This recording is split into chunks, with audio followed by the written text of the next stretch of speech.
Hey guys, Muli Branji, Muli Shani, Muli Uli, Muli Wuti, and everything else. Welcome back to my YouTube channel. My name is Olipa. Just in case it's the first time you're coming here, you are super welcome. This is the land of fun, happiness, and joy. Okay, so I have been promising myself to tell this story for the longest time, but I've never really just had the energy to film it and really talk about it. But I know I'm late to the party, you guys. I know I'm late to the party, but I just need to ask, did any of you watch the Netflix documentary Tinder Swindler? Like, did you watch it? Listen, if you watched it right now, pause this video, go to the comment section and tell me what you thought. Tell me what you felt as you were watching it. I want to know what was going through your mind in that moment. Because for me, it was like, aye, guys, I was watching that documentary with heat in my chest. Do you know? Like, I was livid. I was so mad, and I was mad at everybody. I was mad at the ladies in the documentary. I was mad at the guy. I was just mad at everybody. So just in case you didn't see it, for the few of you who did not see it at all, to summarize it, it's basically a reality documentary about these ladies who were swindled by this guy who pretended to be like a really rich prince of diamonds or whatever the case may be, and he made them get like loans and all sorts of stuff. Like he got lots of money from them under the pretext of, we are in love, I'm your boyfriend, and I will pay you back. So these women, I think there were like, is it three women in this particular documentary, who came forth and said that he had swindled them of millions, thousands and millions of dollars, you guys. And first of all, these were not even like rich women, these were ordinary women like me. No. It broke my heart. Like when I was watching it, I literally went and showed my mom. I'm like, and I was so pissed. I'm like, can you see this?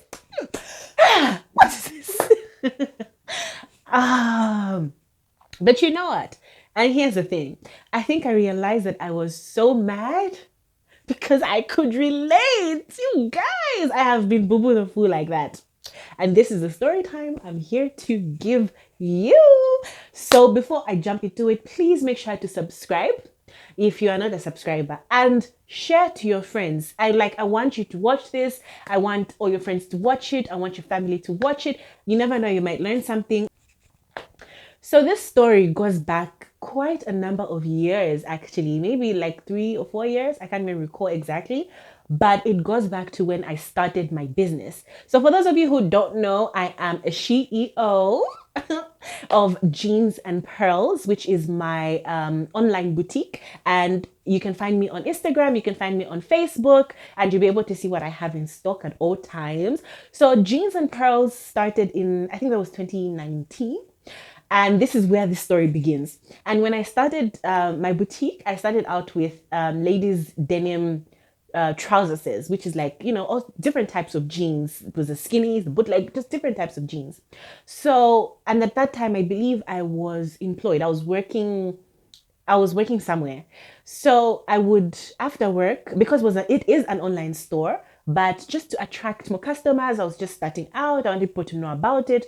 I would actually put my clothes outside my gate, because it's like I live in a really busy road, really busy road. So I'll put my stuff outside the gate and, just allow people to come and buy and stuff like that. So that was about my business, and that's how it started. So one day I was packing things up, like we're getting ready to get back inside the house because it's getting dark. Let's wrap up for the day.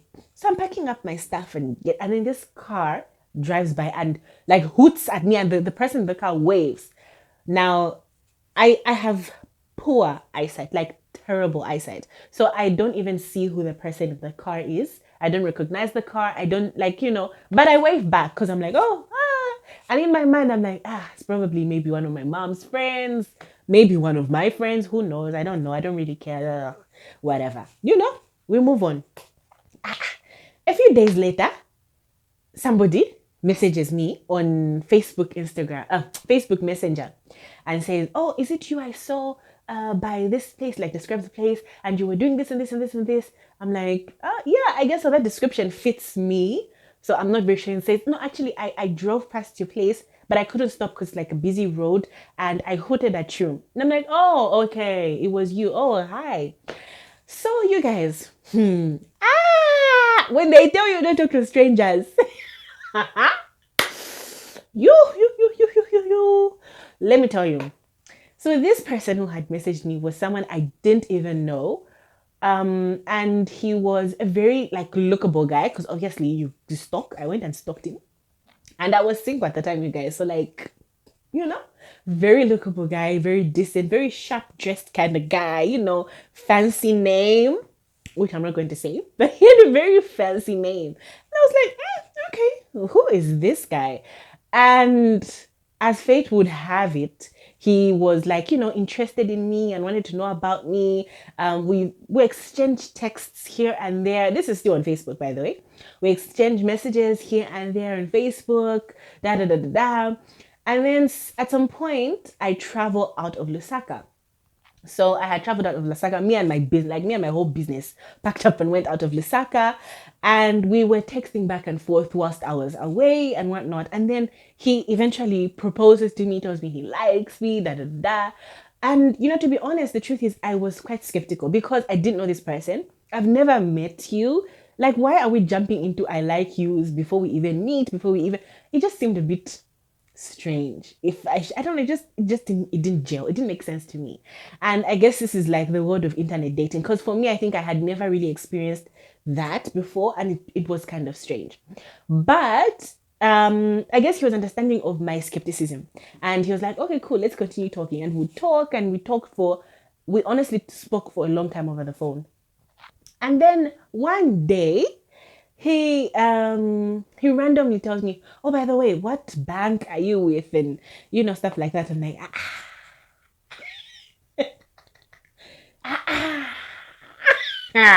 what bank am I with? Wow. The man sent me 7,000 kwacha. 7,000 kwacha. You guys, first of all, this is for nothing. Like we're 7,000 kwacha. This at the time was more than my salary. Like, and I say,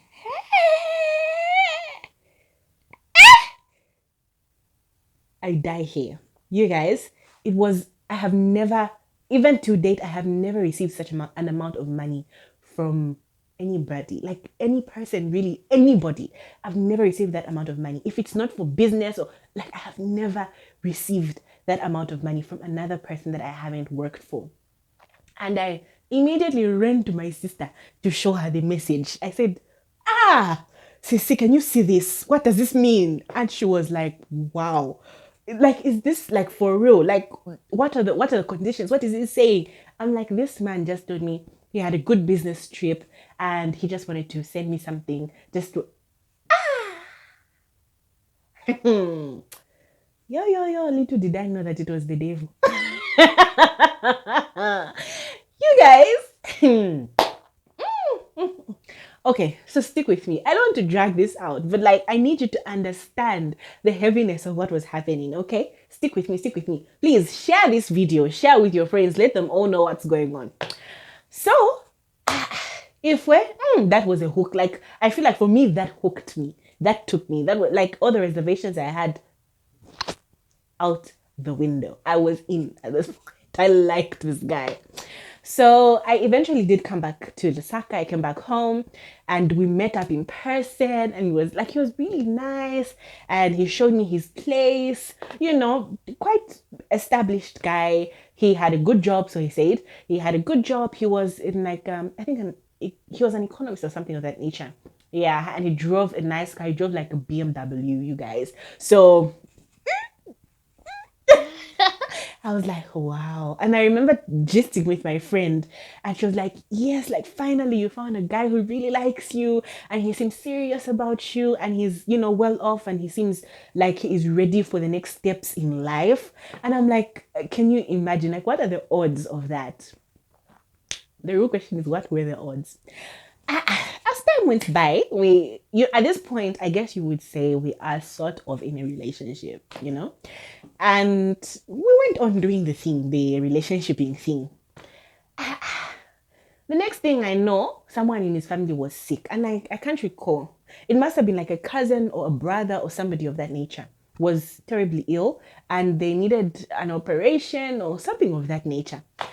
So manje, the guy now tells me, no, babe, this is what's going on. So my cousin is this and that, and I need to chip in.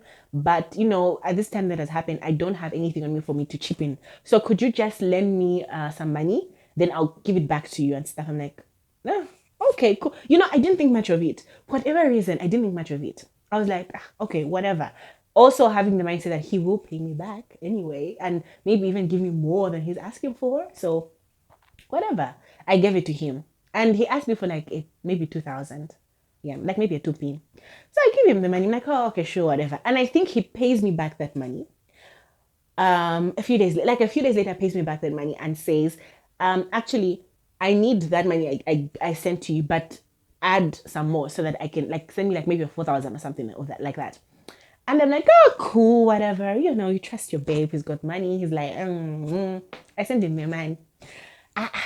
After his cousin's sickness, there was another relative who got sick. Like, he just had his whole world crumbling at that point.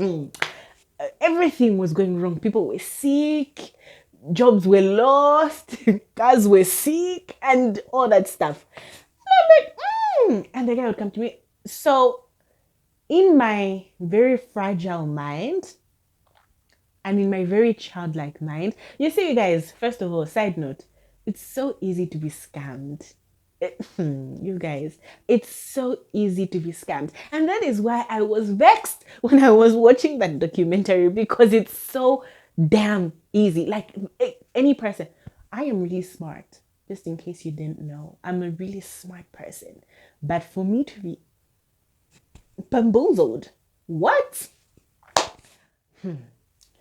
This man would now start excuses upon excuses. Excuses upon excuses. And at this point, the excuses are running into the relationship itself. Because now we are not even speaking on the phone anymore. We're not seeing each other. And he lived quite close to me. It was like 10 minutes drive, maybe less, where he lived from me. And we're not seeing each other anymore. And I'm like, what's going on? Like, why do you seem so irritable when I call you? Or you just don't want to speak to me? You don't pick up my calls? Like, what really is happening? And at this point now, I'm having the red flags. Like, ding, ding, ding, ding, ding, something is wrong. And this is when I start to realize I need to get my money back before shit hits the fan. So I'm like, I need my money. Anyway, whether I want to call me or not, like, I need my money. You guys, we went back and forth about it. It was an excuse today, an excuse tomorrow, an excuse today, an excuse tomorrow, until eventually even the relationship just died. And this guy never paid me back my money. This guy owed me like a 5,000 kwacha, and he never paid me back my money. He went away with my money. He blocked me from my social media, Facebook, and blocked me.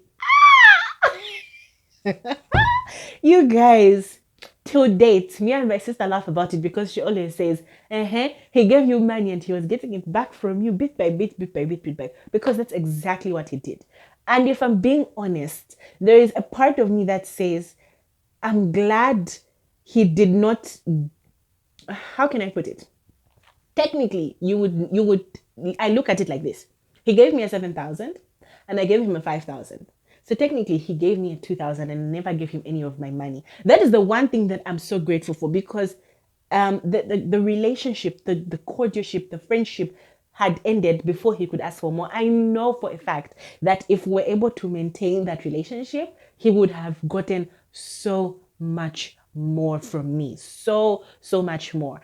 And later on is when I started to realize that there were so many holes in his story in terms of, his workplace. People will tell you, oh, I work here, and you can never, like, you don't know where that workplace is. Like, it doesn't have any digital footprint.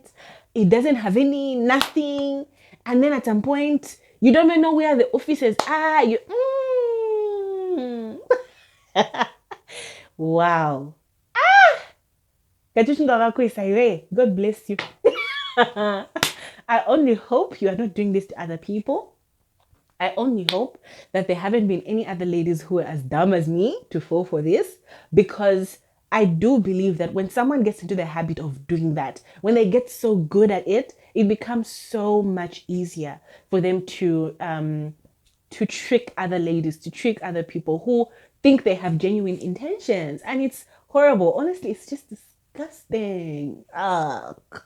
And I have really not wanted to talk about this for the longest time. Like, I've just been like, it happened, whatever. Because honestly, it's kind of funny. Now, when I think about it, it's kind of funny. But I did think that I needed to share this with you guys. Now, Ine, I've laid myself bare in front of you. I want to know, have any one of you ever experienced something like this? Like, have you been scammed? And I'm not talking about it in like only relationship wise. Even just, there are these scammers who tell you, oh, business opportunities, branji na branji. Have you experienced that? And what was it like? Like, tell me in the comments below. Tell me in the comments what it was like, what you felt when you realized you had been scammed, and what you would advise another person. I really, really, really want to know. And before I go, you guys, please share this video. I'm going to say this over and over and over and over again. Make sure to share this video with all your friends, with all your family, and make sure to drop me a comment below and subscribe. See you next time. Bye.